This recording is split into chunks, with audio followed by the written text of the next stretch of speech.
Hello and welcome to the University of Leicester School of Business podcast series. My name's Jim Devlin, I'm the Dean here, and today I've got, as far as we know, still the only full professor in political marketing, Professor Paul Baines. Thanks very much, Jim. It's nice to be on the show. And what we thought today would be good to cover is political marketing. Very timely, obviously, given events ongoing. So we're going to have a bit of a chat about that and hopefully provide some insight. So Paul, why don't you introduce yourself and explain how you developed this interest in political marketing? Well, I mean, it's been a long time going, really. I've been studying this since I first did a PhD, and I started that around 98 and finished it in 2001. And that PhD looked at the comparison of what political marketing was, what marketing for political parties was in the UK versus what was happening in the US. I did a wonderful piece of field work in the US in three major cities, Austin, Washington and Chicago, and I interviewed some serious luminaries of political consulting over there, people like Karl Rove, who ended up working for George Bush, and a whole host of others. And that gave me a taste of what was happening there, which was about 10 years in front of probably what was happening in the UK. And my work since then has really looked at not just political marketing actually, but propaganda too. And political marketing in the US is something of a propaganda hybrid, and it's going that way in the UK, Jim. Is propaganda always a dirty word? Well, you know, it's an interesting thing because propaganda's part, it can be for good actually. You could regard some social marketing campaigns to stop people drinking and driving, for example. Okay. Very powerful, very dark pictures of people being run over and so on, and guilt-based and sometimes fear-based narratives.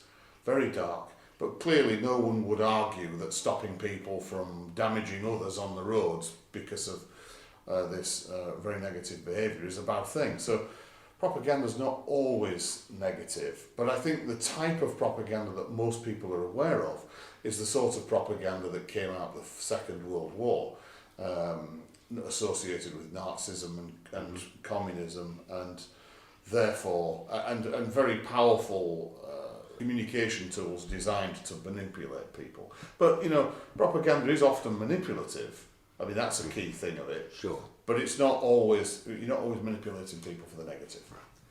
We've jumped really into the deep end there, haven't we? So why don't we go back a stage? And obviously some people will be knowledgeable about marketing as in terms of toothpaste or breakfast cereal, and of course most people have some knowledge of politics. But how do those two come together? What are the principles and techniques of marketing? How do they apply to influence the outcome of elections, etc.?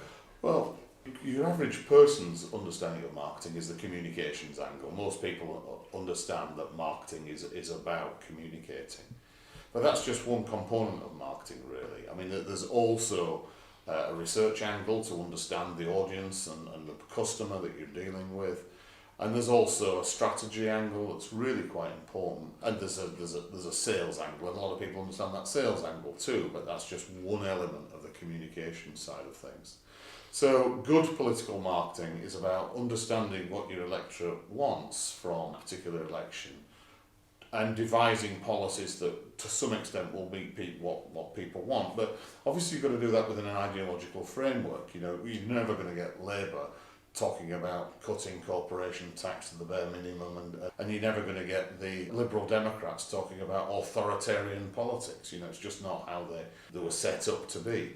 So there are certain constraints in which political parties lie, but there's also another really important constraint, and that's populism. Now, in the past, so one argument could be, well, shouldn't, as a political party, if you're really going down the marketing side of things, shouldn't you be completely developing what people want?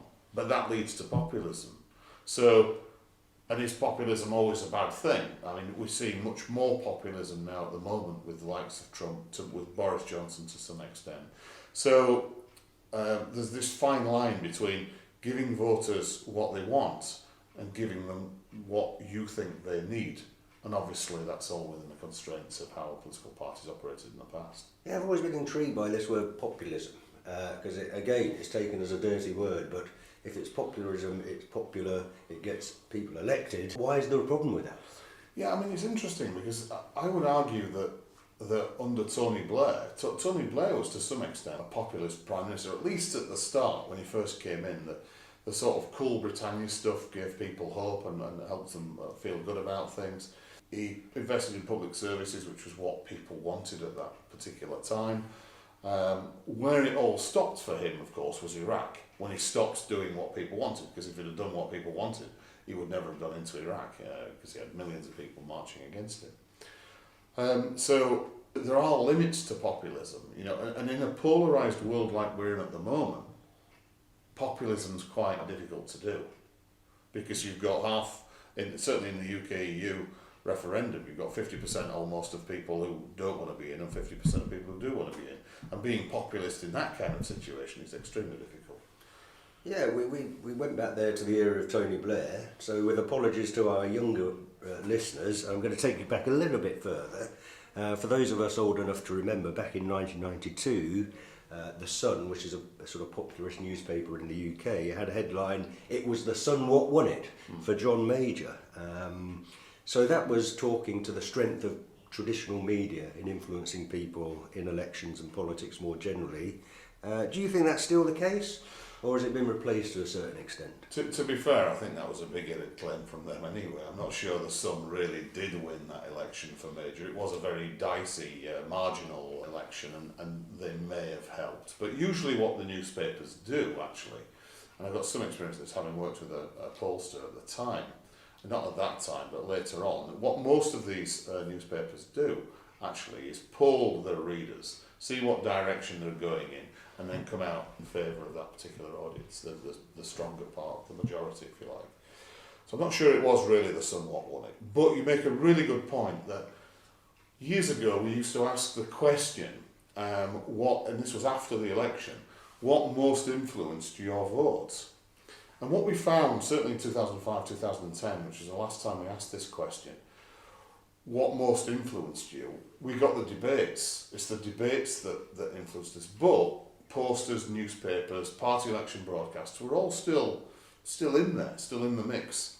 Which is interesting, because if you ask them what influenced you the most, then 20-odd% of the time would say, it's 2005, 2010, would say it's the debates. But if you work that out to the whole electorate, it was more people than actually watched the debate. So what's the problem there? Are they all lying? As it turns out, they're not all lying. What they're doing is thinking about the debates, and even though they didn't watch it, they still read a newspaper report about the debates. So the debates in themselves and the surrounding media around the debates are what influence people. It's usually, what really influences people in the elections is resonance. Multiple things saying the same thing. And so nowadays I think it would be slightly different. I think the media environment has changed somewhat, but old media still has a role to play. It's just not as important a role.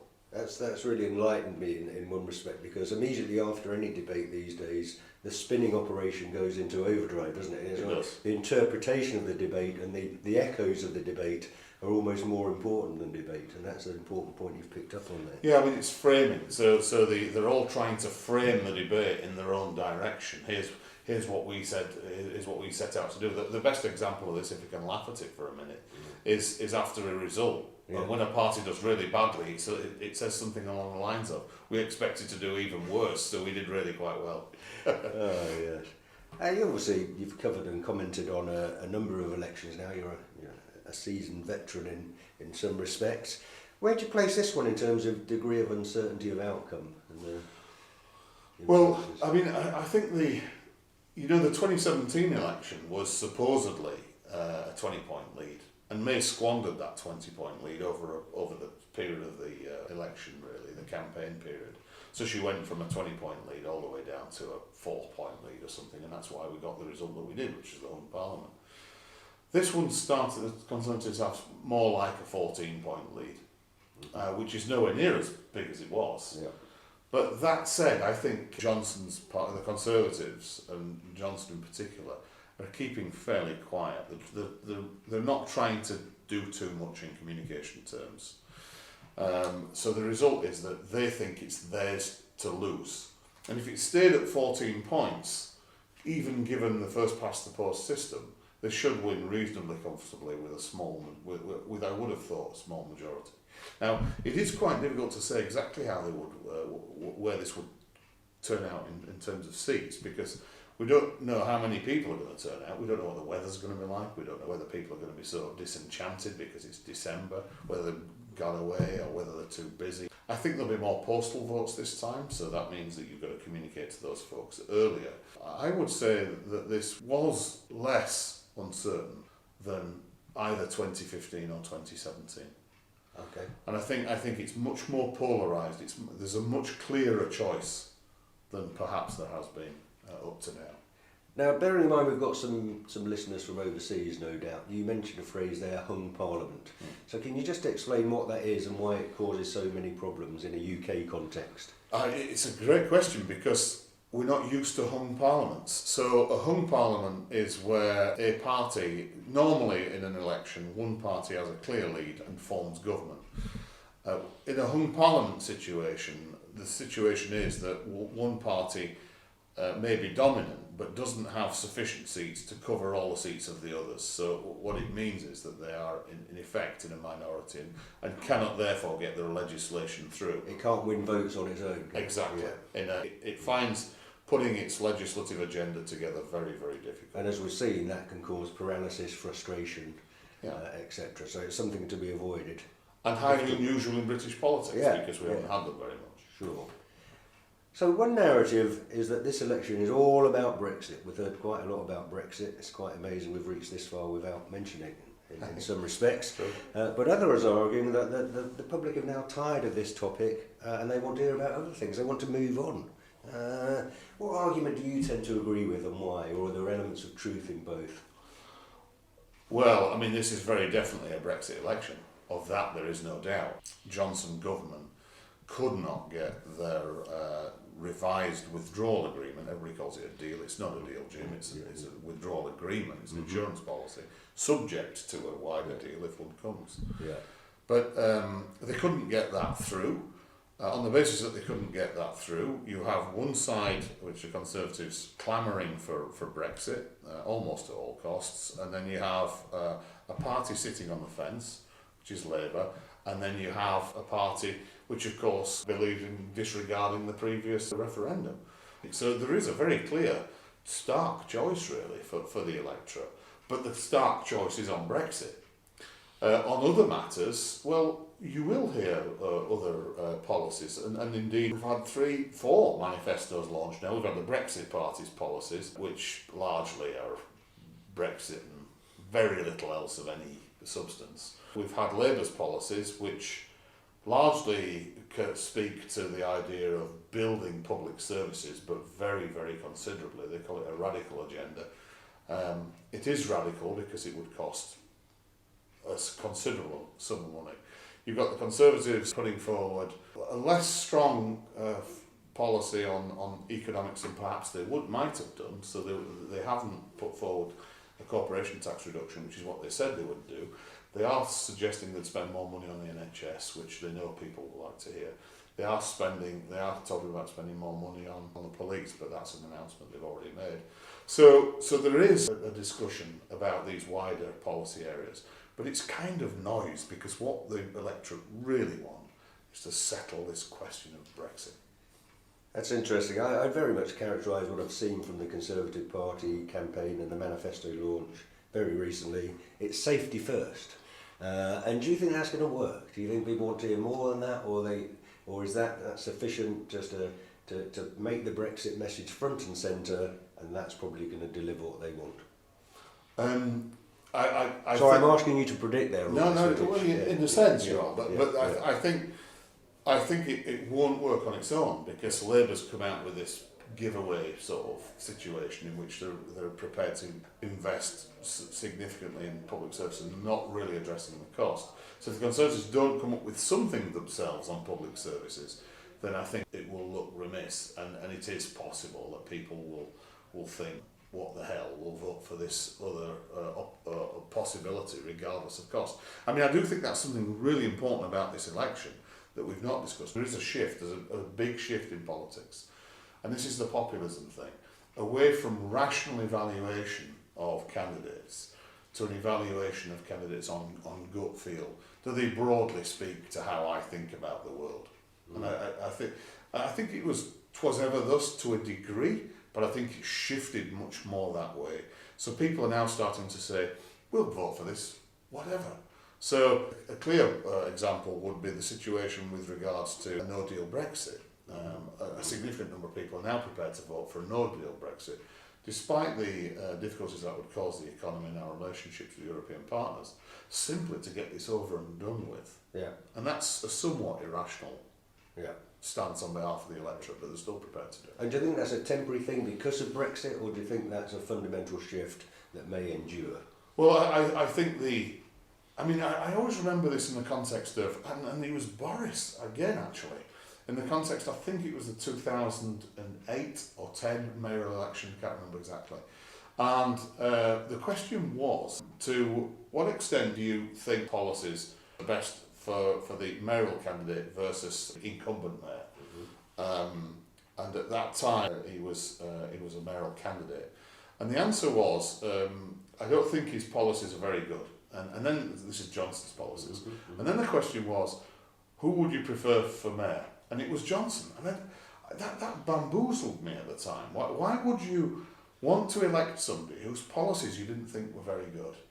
And it's about personality. Ipsos Mori always talk about three angles, three pillars of voting, really. The party's image, the leader's image, and the party's policies. And I think those three are usually in some combination.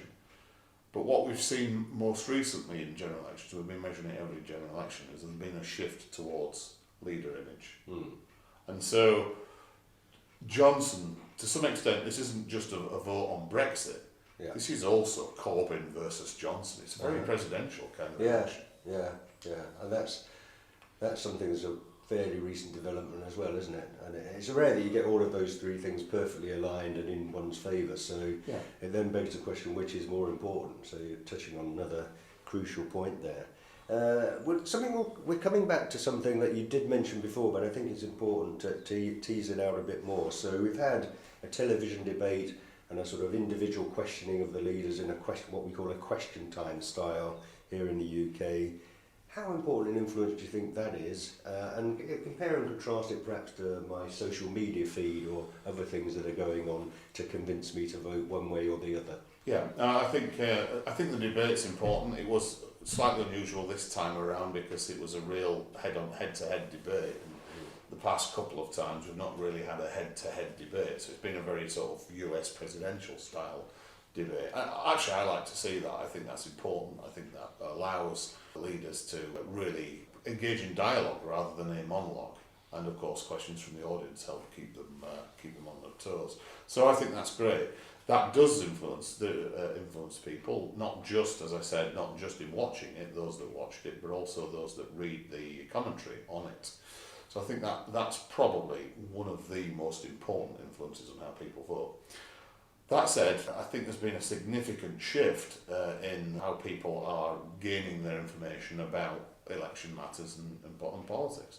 And that shift is around social media. So the Conservative Party spent, I think it was 8 million in 2015 on voting, on Facebook advertising, partly because they'd recognised that posters, which is what the party had originally spent its money on, was less efficient, less effective. So with micro-targeting, with the ability to work out what people think about particular issues, which Facebook can do because it's collected all this data on people, you can really start to hone in on particular people in particular constituencies and have a much stronger degree of influence. I have to say, the academic work around understanding the relative influence of social media, it has not been undertaken, at least publicly. Right. So like I say, at Ipsos Mori, they used to ask the question, what influence do you have after every election? They haven't done that for a while. Right. I think it's necessary.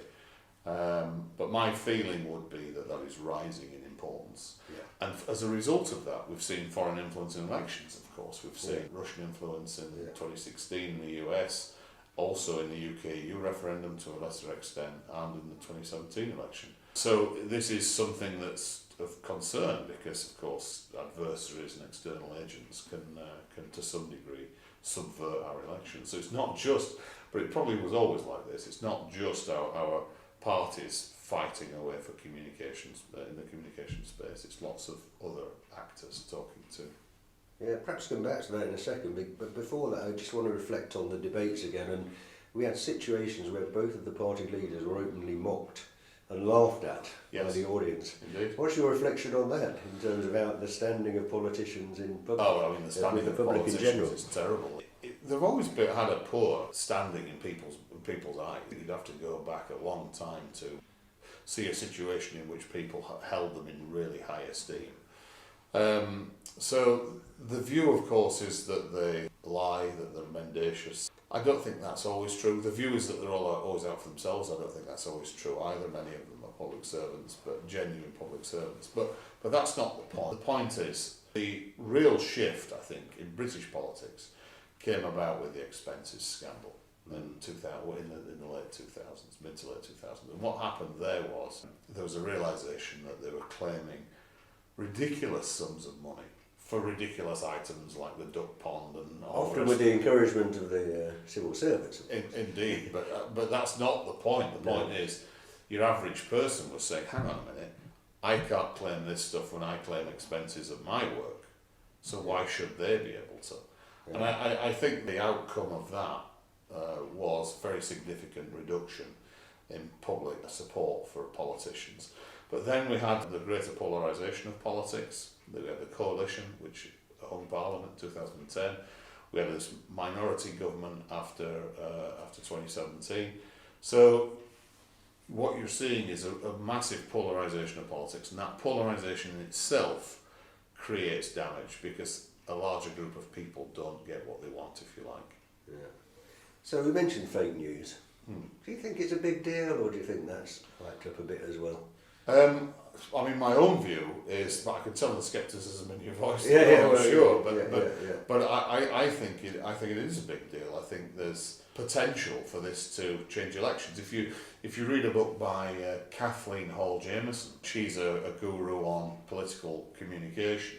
Yeah. She thinks that the Russian influence in the US elections actually turned the tide of that election. Yeah. She's been researching this stuff for 40, 50 years or something.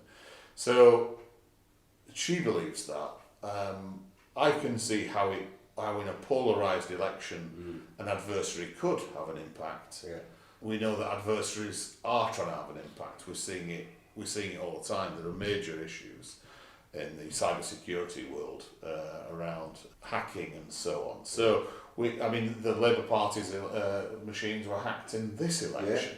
The DNC, the Democratic National Committee's computers were hacked in the 2016 US presidential. Yeah. So it is a real issue that there are people trying to gain access to opposition party computer systems.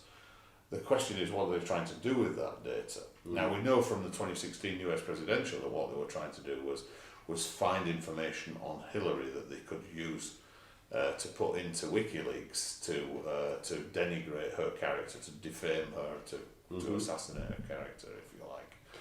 And that worked to some degree because we did see a reduction in her net positive ratings. So it's entirely possible. Now, the worry actually is a step further than that. So not just surreptitiously trying to damage somebody's character by saying this is what they've been up to, but then trying to introduce false evidence, so-called deep fake technology. Yeah. And deep fakes is an even greater threat to democracy because you could show politicians in situations which they've patently not been in, but these situations would be so real that it would be difficult to tell.